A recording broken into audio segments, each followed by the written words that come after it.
kandi buriya mba ndi positive kenshi abantu nimwe mubinzanamo mugatuma mbabwira ibitekerezo byanjye ku bintu mbona bitagenda neza ariko nk'abantu babikora wenda kubinkoraho nge nta kibazo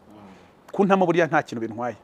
ariko ntuzantemo ngo utemo n'umujene nka Chrisizi cyangwa nka Eleve bamaze imyaka 3-4 imitima yabo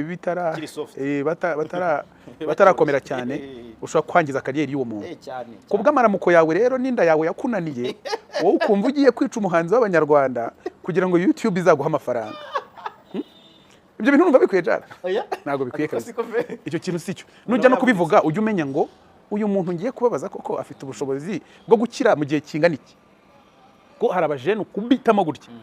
kariyeri gahita igwa hasi ndabazi nuko ntabababwira abasani benshi mutakibona icyo nicyo cyabaye